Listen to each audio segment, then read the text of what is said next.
Halo teman-teman, ketemu lagi di channel Bia Eduka. Kita akan membahas soal-soal tes CPNS TKP bagian yang kedua. Kemarin kita sudah membahas 5 soal TKP dan sekarang kita akan melanjutkan dari soal nomor 6 sampai nomor 10. Sebelum kita membahas soal-soalnya, bantu aku untuk subscribe, like, and share video ini sebanyak-banyaknya ya. Oke, kita langsung saja ke soal yang pertama. Anda bekerja sebagai konsultan pendidikan. Banyak siswa dan orang tua yang bingung untuk menentukan jurusan. Sebagai konsultan yang handal, yang Anda lakukan adalah kalau teman-teman ini kita memposisikan diri kita sebagai seorang konsultan pendidikan dan banyak siswa sama orang tua yang masih bingung untuk menentukan jurusan mana ya yang terbaik untuk saya atau untuk anakku. Nah, maka sikap kita sebagai konsultan yang handal itu seperti apa? A. Memberikan beberapa alternatif jurusan yang sangat dibutuhkan di dunia kerja. Misalkan kita memberikan saran untuk mengambil jurusan A, tapi ternyata kalau anaknya nggak suka, apakah kita akan memaksakan? Tentu tidak ya. Oke, maka untuk opsi yang A ini bukan jawaban yang terbaik.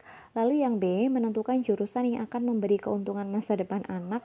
Ya, memang ini baik ya untuk memberikan masa depan anak, tapi kita juga perlu cek anak itu passionnya di mana atau kesukaannya dia itu di mana.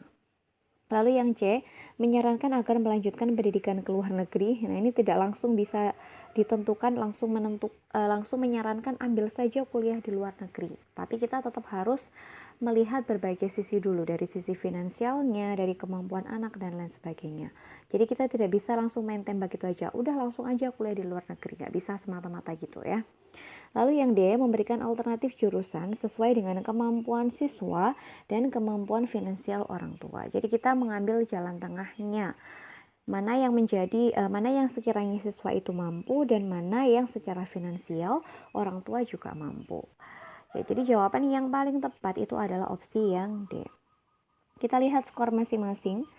Oke, untuk jawaban yang mendapatkan skor paling tinggi itu adalah opsi yang D, kemudian yang mendapatkan skor paling rendah itu adalah opsi yang C. Oke, kita lanjut ke soal yang nomor 2. Seorang teman Anda bertugas di loket pelayanan tiba-tiba pingsan karena kelelahan akibat menerima banyaknya masyarakat yang datang. Anda yang sedang bekerja diminta menggantikan di loket karena menurut penilaian atasan, tugas yang Anda kerjakan tenggat waktunya masih lama. Apa yang akan Anda lakukan? Nah, tadi kan teman Anda pingsan ya, kemudian Anda diminta untuk menggantikannya karena memang tenggat waktu pekerjaan Anda itu masih lama. Maka sikap yang paling tepat yang bisa Anda lakukan adalah yang mana? Yang A, menuju loket dan melayani masyarakat. Ya ini ya yang paling tepat. Kan memang pekerjaan Anda itu tenggatnya masih lama, sehingga yang bisa Anda lakukan ya udah langsung aja menunggu loket dan segera melayani masyarakat. Oke.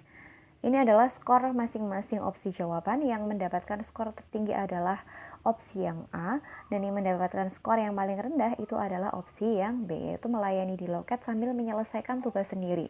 Kalau kita melayani di loket kemudian sambil menyelesaikan tugas sendiri, itu jatuhnya nggak akan maksimal teman-teman, karena memang mengerjakan dua pekerjaan dalam satu waktu. Nah, oleh karena itu opsi yang B ini mendapatkan skor yang paling rendah.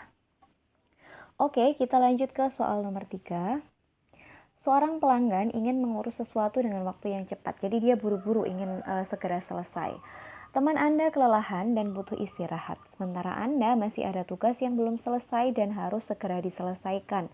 Maka sikap Anda gimana? Nah, tadi teman Anda sudah lelah, butuh istirahat, sedangkan Anda itu belum selesai pekerjaannya, padahal kan pekerjaannya itu urgent, harus segera diselesaikan. Maka tindakan yang paling tepat itu seperti apa? A, menggantikan teman Anda dan mengurusi kepentingan pelanggan.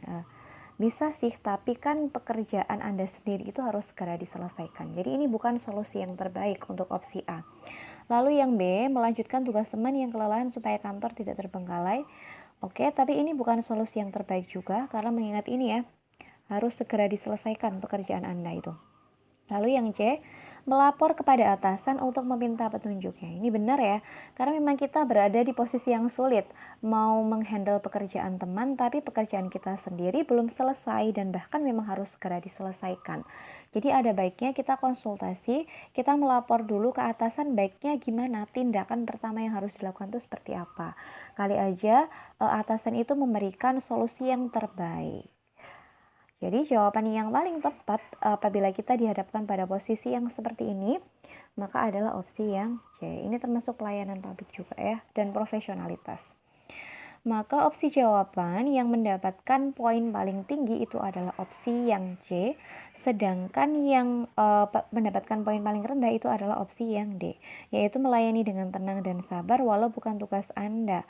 Nah, kalau kita tetap melayani tapi kita membelakang atau apa ya, kita jadi mengesampingkan pekerjaan kita, itu kan juga bukan solusi yang terbaik. Sehingga solusi yang paling tepat itu ya tadi, melapor dulu ke atasan, minta petunjuk harus gimana nih solusi yang terbaik gitu ya. Jadi jawabannya adalah opsi yang C. Oke, lanjut ke soal nomor 4. Roni adalah seorang pelayan publik. Nah, ini berarti submaterinya adalah mengenai pelayanan publik ya. Suatu hari datang seorang ibu yang marah-marah karena pelayanan yang tidak sesuai. Sampai akhirnya ibu tersebut menyakiti perasaan Roni yang mana adalah rekan Anda. Maka sikap kita seperti apa? A. Diam saja karena bukan urusan Anda. Nah, ini bukan solusi ya kalau kita cuma diam. Artinya kita nggak peduli. Lalu yang B, menenangkan ibu tersebut kemudian mengarahkan ke bagian pelayanan yang lain. Nah, ini bagus, kita mau menenangkan ibu tersebut, tapi kalau kita mengarahkan ke bagian pelayanan yang lain, nah kita kan nggak tahu ya sebenarnya Roni ini masih mampu atau tidak untuk menyelesaikan permasalahannya. Kalau ternyata Roni ini masih mampu menghandle permasalahannya, ya kita tidak perlu mengarahkan ke bagian yang lain. Sedangkan di soal ini tidak disebutkan Roni ini mampu atau tidak untuk menghandle masalahnya. Jadi kita tidak bisa langsung mengarahkannya ke bagian lain. Lalu yang C, menenangkan ibu tersebut. Nah, ini baik ya, kita membantu menenangkan dulu ibu tersebut. Nah, perkara nanti mau dialihkan ke pelayanan yang lain atau tidak, kita melihat kondisi dulu, Roni ini mampu atau tidak. Kalau ternyata Roni tidak mampu, baru kita mengarahkan ke pelayanan yang lain. Tapi kalau ternyata Roni masih mampu, ya kita tidak perlu mengarahkan ke bagian pelayanan yang lain. Jadi kita lihat sikonnya dulu. Tapi tindakan pertama yang bisa kita lakukan adalah kita menenangkan ibu tersebut ya. Jadi yang mendapatkan poin paling tinggi itu adalah opsi yang C. Baru kalau nanti ibunya itu tidak bisa dihandle oleh Roni, kita mengarahkan ke bagian pelayanan yang lain. Yang mendapatkan opsi yang keempat itu adalah opsi yang B. Sedangkan yang poinnya paling rendah itu adalah opsi yang A, yaitu diam saja. Nah, kalau kita cuma diam kan berarti itu tidak memberikan solusi ya. Oke, kita ke soal yang terakhir. Dina, seorang perawat, ketika sedang melayani seorang pasien, tiba-tiba datang seorang keluarga pasien lain dengan nada marah, bahkan sampai mencaci Dina. Ia menjelaskan bahwa pelayanan perawat dalam memasang infus pada keluarganya kurang hati-hati sehingga menyebabkan pasien kesakitan. Padahal infus tersebut bukan Dina yang pasang, melainkan oleh rekan kerja yang lain. Maka sikap Dina sebaiknya gimana? A. Menahan emosi dan menjelaskan bahwa bukan dia yang memasang infusnya ini ya. Di sini tuh yang bikin sanksi jawabannya itu adalah ini, menahan emosi. Ya memang seharusnya bisa menahan emosi ya. Lalu yang B, dengan tenang mendengarkan keluhannya. Oke, baik sih ini. Lalu yang C, menasihatinya agar tidak boleh berkata kasar. Ini bukan. Lalu yang D, meminta maaf dan mendengarkan keluhannya. Nah, meskipun kesalahan yang dibuat oleh temannya Dina itu bukanlah kesalahan Dina ya. Jadi yang memang tadi melakukan kesalahan itu adalah rekannya. Tapi karena memang yang melakukan kesalahan itu adalah rekannya tersebut merupakan satu tim, maka yaitu merupakan bagian tanggung jawabnya dari Dina. Maka yang bisa Dina lakukan apa? Ya minta maaf dulu, kemudian didengarkan keluhannya, ya. Kemudian kalau E, berusaha tidak marah, ya memang seharusnya tidak marah ya, bukannya berusaha tidak marah. Meskipun dicaci dan tetap melayani keluhannya, memang seharusnya nggak boleh marah ya. Tapi memang harus melayani dengan sabar. Maka solusi yang terbaik apabila Dina dihadapkan pada situasi yang seperti ini adalah yang pertama, minta maaf dulu, lalu mendengarkan keluhan dari keluarga pasien. Sehingga yang mendapatkan opsi paling tinggi itu adalah opsi yang D, yaitu meminta maaf dan mendengarkan keluhannya. Kemudian yang mendapatkan opsi yang paling rendah itu yang mana? Menasehatinya agar tidak boleh berkata kasar. Itu sebenarnya tidak perlu dilakukan Dina ya. Ya memang sebenarnya orang itu juga akan menyadari sendiri, oh ini tuh berkata kasar tuh boleh atau tidak. Itu pasti orang bisa mempertimbangkannya sendiri. Sehingga Dina itu tidak perlu memberikan pengertian tersebut ke keluarga pasien. Yang perlu Dina lakukan ya udah minta maaf aja dan dengarkan keluhannya. Oke, demikian tadi pembahasan soal-soal tes CPNS TKP.